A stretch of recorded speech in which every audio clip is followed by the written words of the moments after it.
গ্রামের দুই ঠাকুরমাকে সবাই খুব ভালোবাসতো। অন্নপূর্ণা ঠাকুরমার হাতের রান্না খুব ভালো ছিল, আর বাসন্তী ঠাকুমা ছিল গাছ লাগানোয় পটু।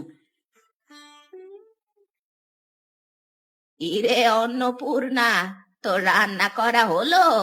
সকাল থেকে তো দেখছি শুধু রান্নাই করে যাচ্ছিস।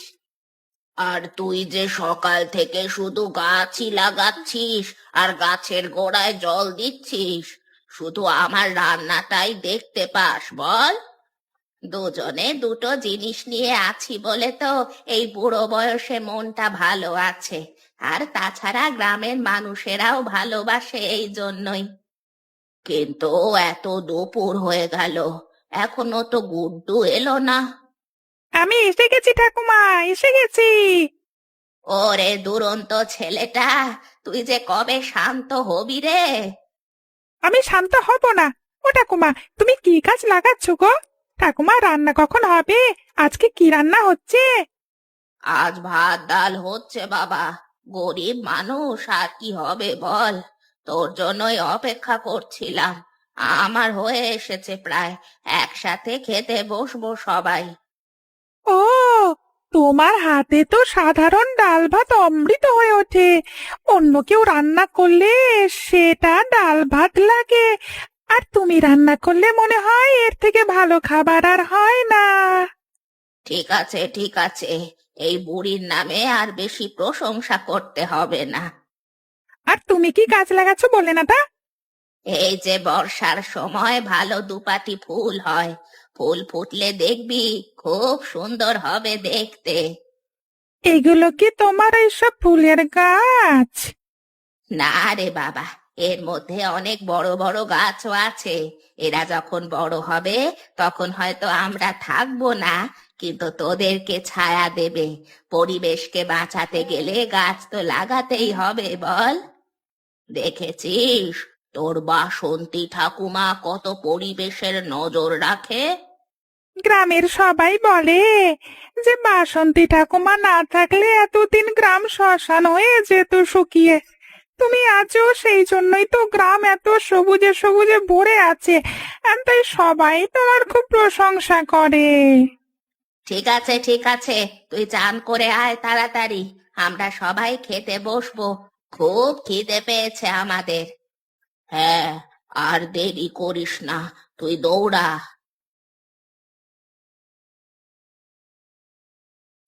এবারে কি হবে রে? আমার তো খুব চিন্তা হচ্ছে আকাশের অবস্থা দেখে। তাই তো দেখছি, এমন বৃষ্টি তো বহু বছর হয়নি।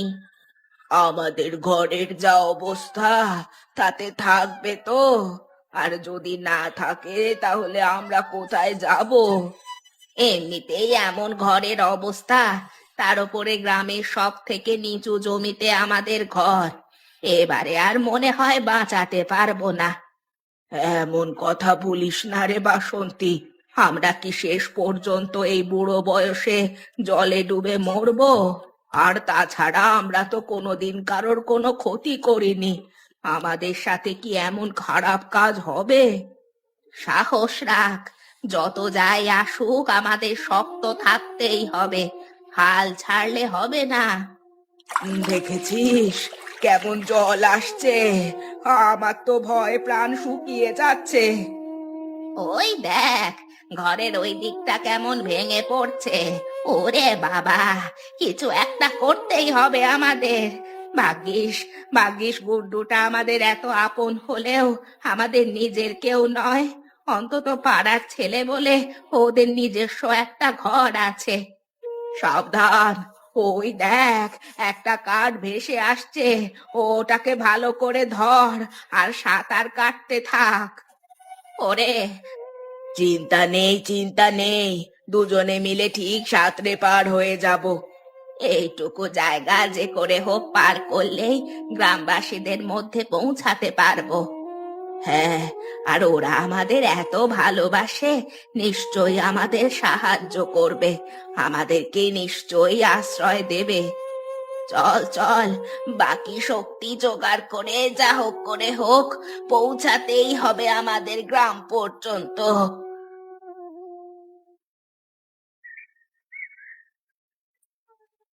বাবা, বড় বিপদে পড়ে আজ এসেছি তোমাদের কাছে। এতদিন তো তোমাদের গ্রামে থেকেছি, কোনোদিন কিচ্ছু চাইনি। আজ আমাদের একটু আশ্রয় দেবে?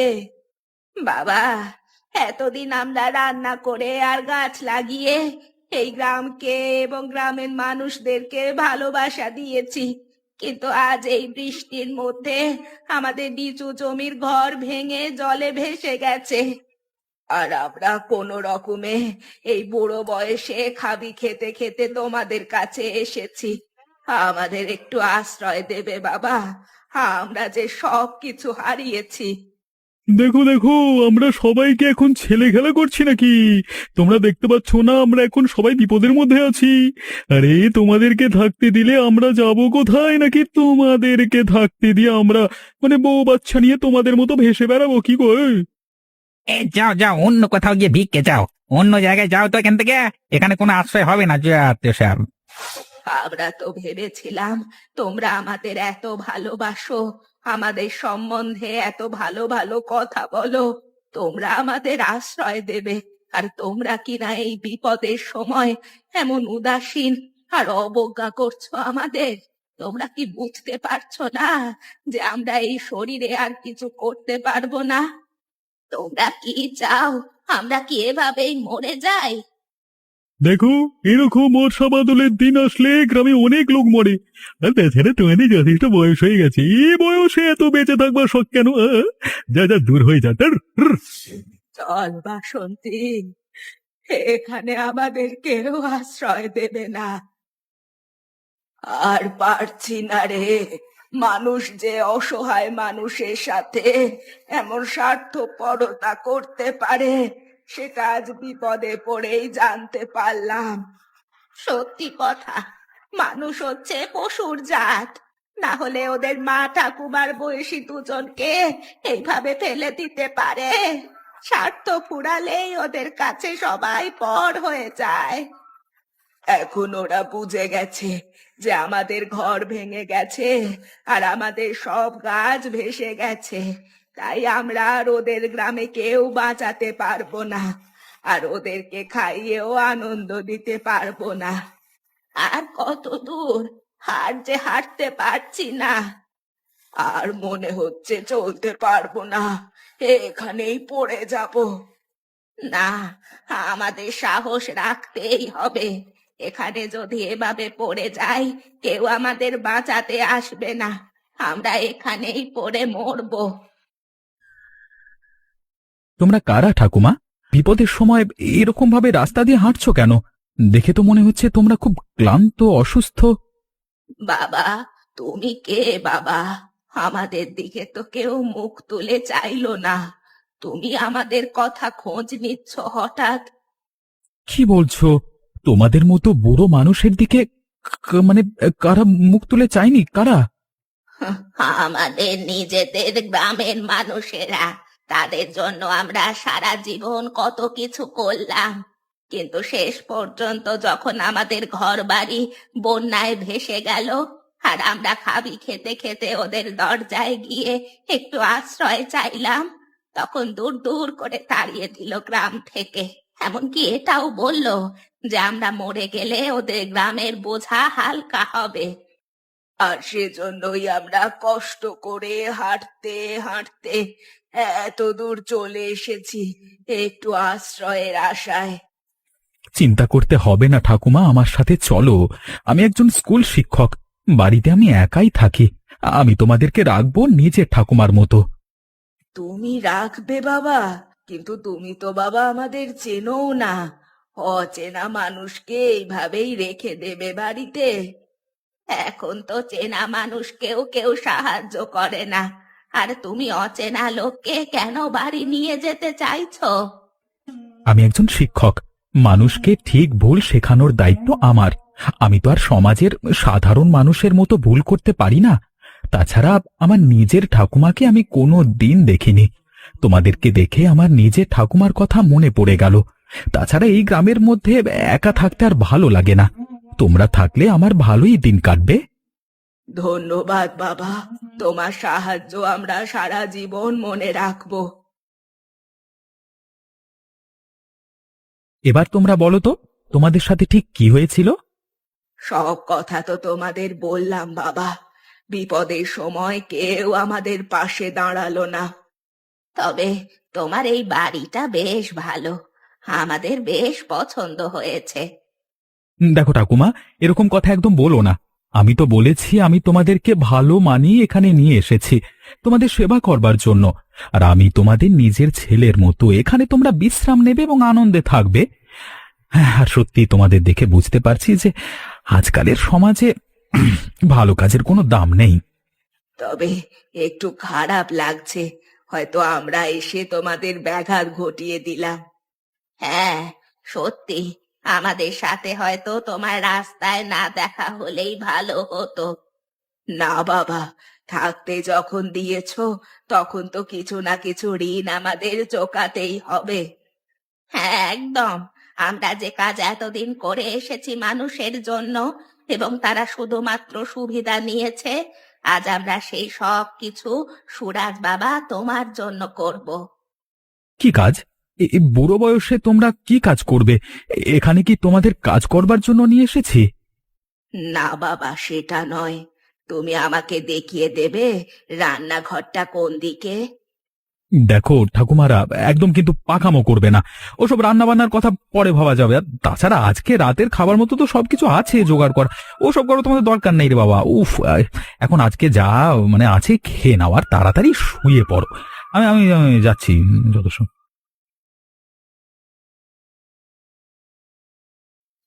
দাঁড়াও বাবা, আমি জানি তোমার আর দেরি হয়ে গেছে। আসলে এই বুড়িদের পিছনে এত খাটাখাটনি করলে কাজে তো যেতে দেরি হবেই। এই নাও, তোমার দুপুরের খাবার নিয়ে যাও। এ কি, তুমি এত ভোরবেলায় উঠে রান্না করছো? আমি ঠিক এই ভয়টাই পেয়েছিলাম বলেই তোমাকে রান্নাঘরটা দেখাইনি, বুঝলে? ওই কথায় আছে না বাবা, কুলো মরে গেলেও ধান ভাঙবে। সারা জীবন আমি রান্না করেই এসেছি, রান্না ছাড়া তো আমি আর কিচ্ছু জানি না। তাই রান্নার জিনিসপত্র থাকুক আর নাই থাকুক, রান্নাঘর থাকুক আর না থাকুক, আমি সবকিছু চিনে নিতে পারি। আর তার মধ্যে থেকেই যতটুকু সম্ভব ভালো রান্না করার চেষ্টা করি। উফ, এর ভেতর থেকে তো দুর্দান্ত সুগন্ধ বেরোচ্ছে। আমার এখনই খেয়ে নিতে ইচ্ছা করছে। নিশ্চয়ই তোমাদের গ্রামে তোমার হাতের রান্নার খুব খ্যাতি ছিল, তাই না? হ্যাঁ, ছিলই তো বাবা। যখন যে আবদার করতো তখন তাকেই খাওয়াতাম, কোনোদিন কাউকে না করিনি। আর সেই জন্যই সবাই প্রশংসা করত। আর তখন ভাবতাম হয়তো আমাকে বা আমাদের ভালোবাসে, তাই ওরা অমন কথা বলছে। কিন্তু তখন তো বুঝিনি যে ওরা শুধুমাত্র স্বার্থের জন্য আমাদের সম্বন্ধে ভালো কথা বলছে। ঠিক আছে বাবা, আর তোমার সাথে বক বক করে তোমার দেরি করাবো না। তুমি তোমার কাজে যাও। ঠিক আছে ঠাকুমা, আমি পড়িয়ে এসে স্কুল থেকে তারপর কথা বলছি। ভেবেছিলাম হাল ছেড়েই দেব, কিন্তু অবশেষে সত্যি একটা উপায় পাওয়া গেল বেঁচে থাকার। বলেছিলাম তো, হাল ছাড়লে হবে না, নিজেদের শক্ত রাখতেই হবে যে করেই হোক।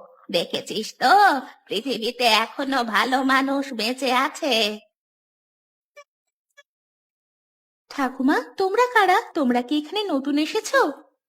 মা, তুমি কি এই গ্রামের? হ্যাঁ, আমার তো এই কিছুটা দূরেই বাড়ি, কিন্তু তোমাদের তো কখনো এই গ্রামে দেখিনি। আমি, মানে আমরা এই সুরাজদের বাড়িতে এসেছি। আসলে আমাদের নিজেদের তো কেউ নেই, গ্রামের লোকেরা আমাদের তাড়িয়ে দিয়েছে। আর সুরাজ বাবা আমাদের সাহায্য করে ওর বাড়িতে আশ্রয় দিয়েছে। সুরাজদা সত্যিই খুব ভালো মানুষ। একটা সময় ছিল যখন উনি আমাকে পড়াশোনায় সাহায্য করতেন। নিজের খুব পড়াশোনায় ভালো, আমি তো ওর জন্যই পাশ করতে পেরেছি। আর সেই জন্যই এখন ভাবছিলাম একবার দেখা করে যাই, যদি স্কুল থেকে ফিরে থাকে তো। একটা কথা বলবো মা, তোমার নাম কি গো?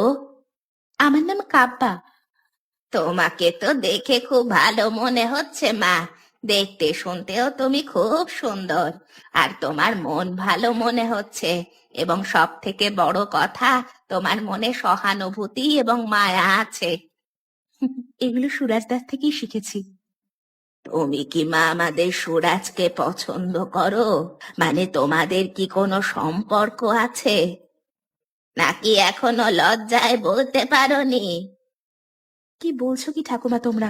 আমার সত্যি সত্যি লজ্জা করছে, কিন্তু আমি তো শুধু এমনিই এসেছিলাম। যাই, আবার পরে আসবো। বুঝলি তো, ওর রকম সকম দেখেই বোঝা গেল যে ওদের মধ্যে গোপনে কিছু একটা চলছে। আর এই মেয়েটা নিশ্চয়ই সুরাজকে খুব পছন্দ করে। হ্যাঁ, আমাদের সুরাজকে দেখলে তো সবারই পছন্দ হবে, সে পছন্দ করার মতোই তো ছেলে। তাহলে কি বলছিস, কিছু হওয়ার সম্ভাবনা আছে? আছে কি বলছিস, জুটি বানিয়ে ছাড়বো। আমাদেরকে যখন ওই অবস্থা থেকে বাঁচিয়ে এনেছে, তখন ওকেও আমরা বাঁচাবো, কাব্বার সাথে বিয়ে দিয়ে।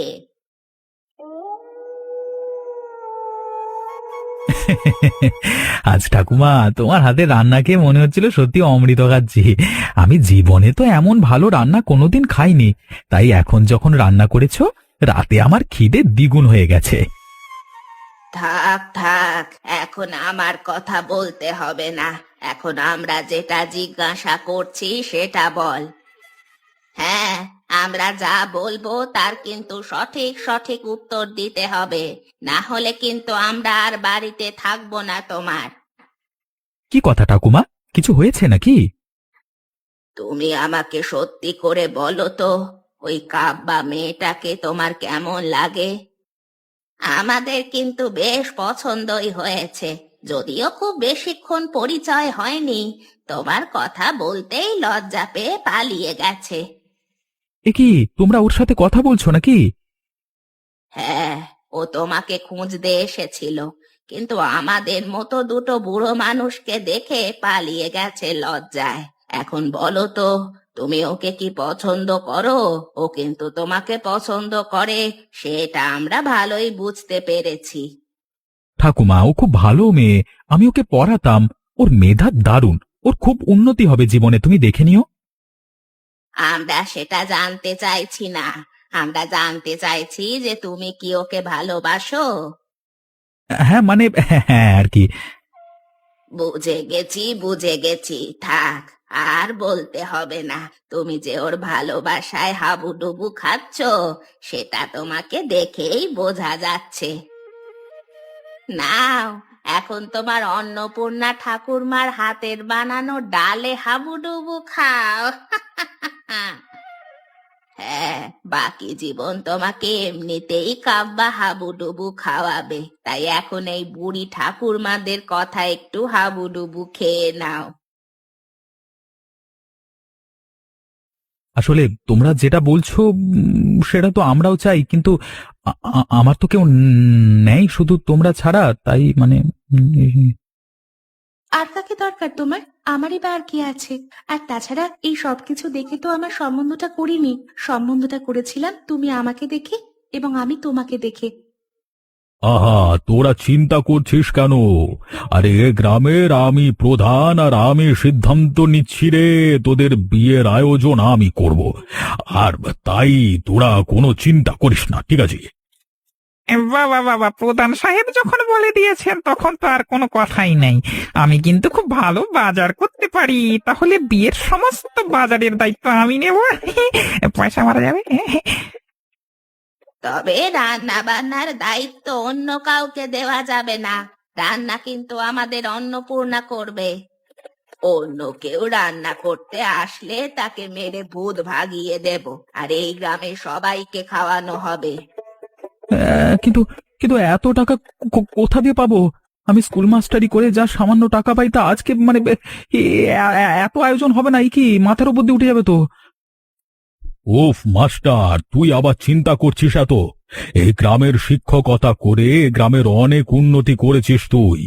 আরে আর আমরা এই সামান্য আয়োজনটুকু করতে পারবো না? আমার কাছে কি পয়সা নেই নাকি? বড় লোক বড় লোক। এই সবাই মিলে একটা বিয়ের দিন তাহলে এবার একটা হ্যাঁ ঠিক করে ফেলা হোক। হ্যাঁ, আর দেরি করা যাবে না, তাই না? ইয়ে মানে হ্যাঁ। হ্যাঁ, চলো চলো, সবাই মিলে ঠিক করা হোক। আমার বিয়েতে কেউ যেন লজ্জা করে খেও না।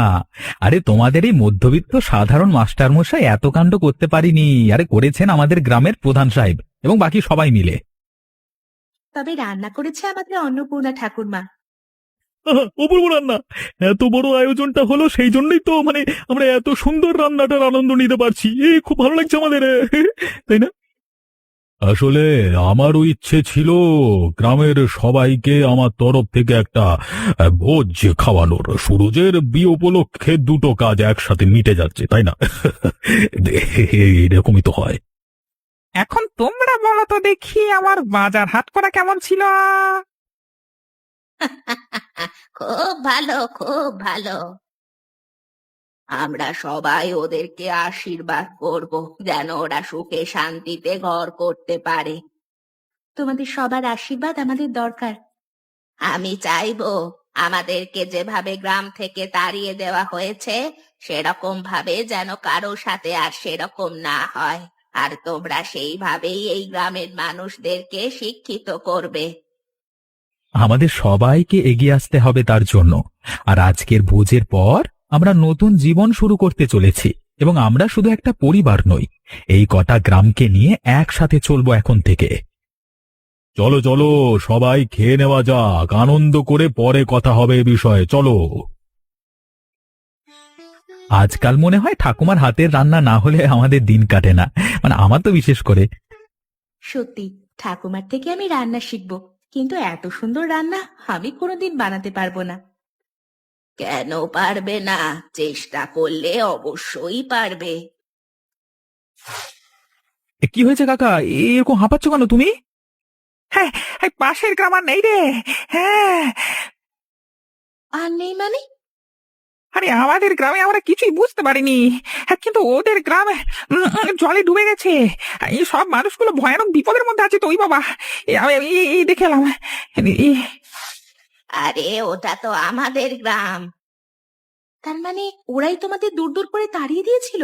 এখন তাহলে উচিত শিক্ষা হচ্ছে। তাহলে আমাদেরকে কিছু করা উচিত। হ্যাঁ, আমরা করব। চলো সবাই, আমরা ওদের পাশে থাকবো। হ্যাঁ, ওরা আমাদের ফেলে দিলেও আমরা কোনোদিন ওদের ফেলে দিতে পারবো না।